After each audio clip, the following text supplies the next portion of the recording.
Hey friends, and welcome to another episode of Gwenting. Today we're going to tackle another contract, No Drop Wasted. In this video we're going to talk about how you can draw your whole deck and win with relatively beginner cards. I'm going to create a few cards, so it might help to have a few scraps for this card, but we've covered how to get those in some previous episodes, and right now we're just going to get into it. Alright, so first thing you want to do, as normal, pop open your social panel, drag down to your contracts, and let's make sure we mark that contract we want. Big reason to do this, at least for me, is just so when you accomplish it, it'll notify you to let you know that you actually finished all of the objectives that were part of the contract. At first I did this mostly because I wanted to make sure the game wasn't going to cheat me out of it, but I think it becomes especially helpful for contracts where you have to accomplish a certain number of things. Like one of them is humanist. You have to kill a certain number of non-human characters in the game in order to get it. And so you want to do it that way. So one thing that I want to start off here talking about real quick though is some of these contracts are for creating cards. So I have this one with Wispess, Weavess, and Brewess. So I drew Wispess and Weavess in a card pack, and I just need to get Brewess. So I'm just going to build her for 200 scraps, get me another key, and achieve that Strange Stew contract. One thing I will note on these ones, there's a couple of them, including the music one and the original characters one, that includes cards that you already have as part of the starter decks. For whatever reason, you can't create basic cards out of the starter decks. So what you'll need to do is to turn off premium priority in the deck builder, click on the upgraded version of the card, and with a combination of scraps and meteorite ore, you'll be able to make an upgraded version of the card. So that'll apply to Geralt of Rivia, Temerian Drummer, and there's a couple other ones that fit into that boat as well. Little annoying, I was kind of peeved by it personally, but hey, you get a shiny card where the character moves around and you get to see a cool picture, but that'll help you accomplish those contracts. So right now though, I want to pop up No Drop Wasted. Let's get that added here, scrolling down to the bottom, but again, just highlighting this one so you can see here, Igni Geralt Aird I created. That one, I got those check marks without having to use the meteorite ore on those. And see, Geralt actually applies to the usual suspects as well as the Geralt specific one. So just keep an eye on that. So cutting down here, right now though, we want to just pop in No Drop Wasted and let's get started. So one key on No Drop Wasted, and I addressed this in my last video, but for a lot of these you don't have to win the match, you just have to accomplish the objective. No Drop Wasted, you have to actually win the match, so you can't just build a crappy deck of draw cards. But let's pop open here. So as I first investigated this, I used some keywords, and you might have different cards than I do. So some keywords I would start with is draw. Obviously, if it's a card that lets you draw a card, that's a helpful one. So I find Dandelion Poet at the top is great. Heime Scald is pretty good. Discard a card, then draw a card, especially with a Skellige deck we're going to build. But other cards will put a card into your deck and then draw a card, discard a card, then draw a card. Like Coral's great. You can do some damage with some special cards when you discard them. Iris's Companions, draw a card from the deck of your choice, then discard a random card. That one's good because the goal here is to draw a surplus number of cards. If you remember, in order to create a deck, you have to have at least 25 cards. And the maximum number of cards you could draw, unless you have special abilities, is 10 in the first round, and then you can draw 3 in the additional rounds. So you can get 16 cards if you play the maximum number of cards. But key to that is you still have 9 remaining cards. So we need to find some way to either discard cards to the graveyard from our deck, trash cards from our deck, summon cards from our deck, or draw cards from our deck, something to that effect. So we have to do that on net 9 times in order for us to be able to draw our whole deck. So just scrolling through here, you can do this with a few of the different factions. Just notice whenever I type in summon, a lot of times there's basically two different types of ways to summon cards. One is to summon it from your deck or your hand if you have a copy of that card. That's a frequent ability that each of the factions has, some type of card that does that. The other summon effect that will happen is a spawn and summon. Now, spawn just creates a new card out of thin air. It does not spawn it from your deck. So a spawn and summon card is not very helpful to us. So you'll notice here we get like Drummond Queensguard, spawn and summon. It's a great card. It's a bit like Cadwani Revenant. There's a few other ones, the Kikimor Warrior from last time. You get to create a whole new card out of thin air that gives you new points, but it doesn't help us achieve this objective. Ceres, as I've earned at the top, I drew her, luckily enough. She summons a card from your deck, which hilariously, make sure you have the cards that are necessary when you have a summon from your deck card. Otherwise, you play it and it does you absolutely no good.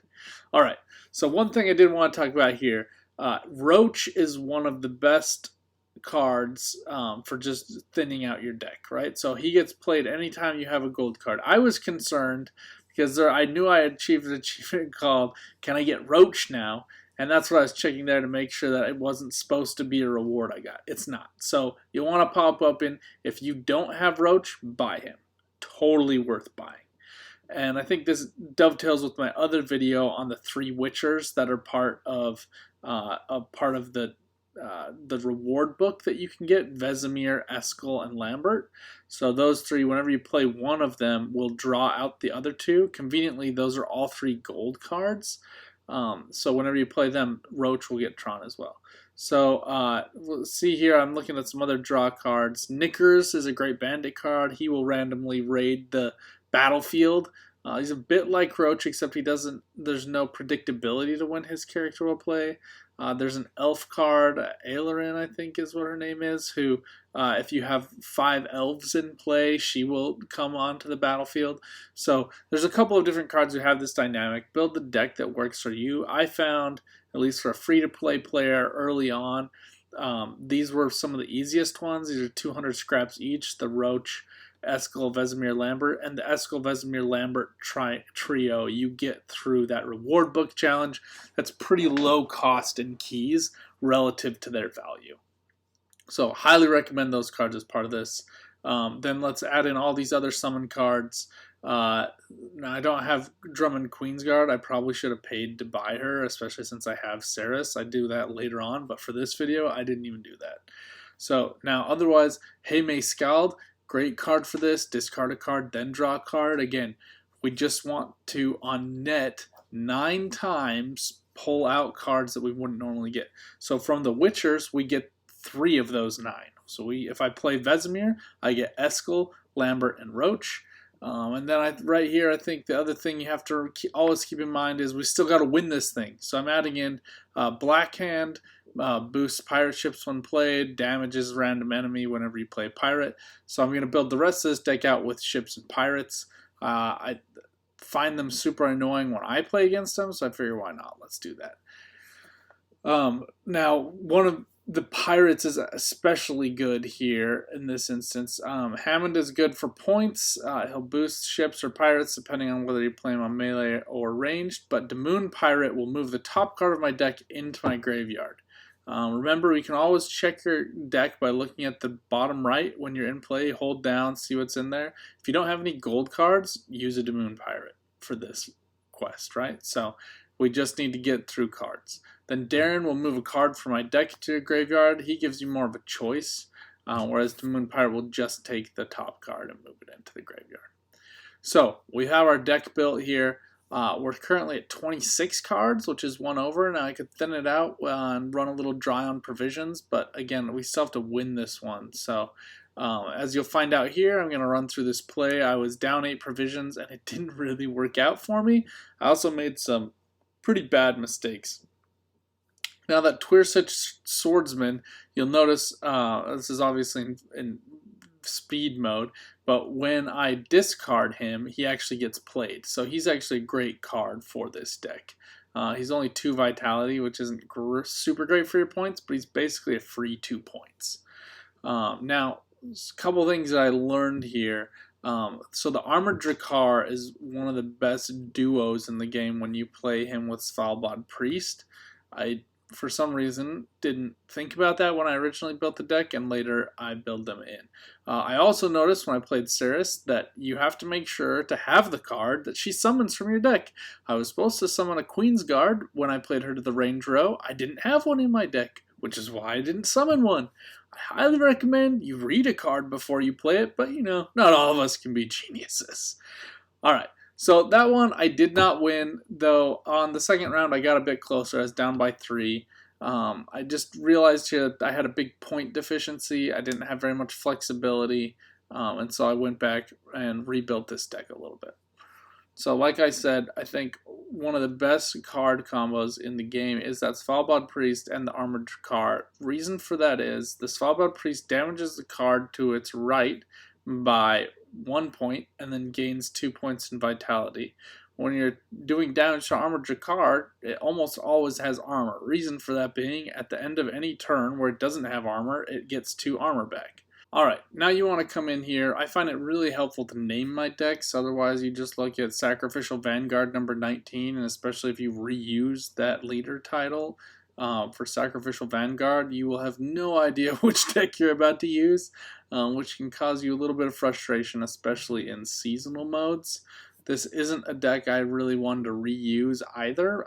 It's not a super high success rate deck. It was built with cheap cards before I had earned some of the better gold cards, the higher provision cost cards. So this was something I really wanted to just build for this video specifically and for this contract. And you'll find yourself doing the same things. That said, you may just build the deck and then destroy it later. Just delete it after you're done with the contract. So that's an option as well. You can access that in the same menu. Just hold down on the leader title and you have it. Alright, I'm going to whip through this battle once again. You'll see here, kind of in a tight race with this guy. His Regis did some nasty damage on my back row. Always be aware that that is a card that has been in several people's videos about a great buy. He does 1 damage to all units on a row, and then if he has a kill of any of those units, then he repeats that ability, and he'll do that over and over again so long as he gets a kill with that ability. So you'll see here we have that Svalbard Priest and the Armored Drakkar working. Great tandem unit right there. And also the Armored Drakkar will boost itself by 1 when it is exposed, which means it doesn't have any armor. So anyway, whipping through this again, one of the best things about these is you just need to win, right? So I was a little nervous here because he kept timing out. This guy kept having connection disruptions. So I just wanted to get through my whole deck, and then here we go. The opponent lost connection. We won the battle after we drew our whole deck. I like to think that I had a really good chance. I kicked his butt the first round, 32-7. Next round, I just kind of tossed it to him, and then I had a good card build for the last round. So I think you could probably pull this off in the right way. But one of the funny things about these videos is you're going to find out how it works in the real world. And one of the ways it works in the real world is you just have the other guy give up. So anyway, as you can see, get our key here. You get that reward. That's what matters. This is how you pull off no drop wasted. Thank you guys so much for watching. Make sure to subscribe for new content. This is the week of The Witcher, where the TV show is going to be coming out on Netflix. So I'm going to be doing a couple extra videos on some other contracts for you guys. So make sure to smash that like button, hit that subscribe, and go Gwenting.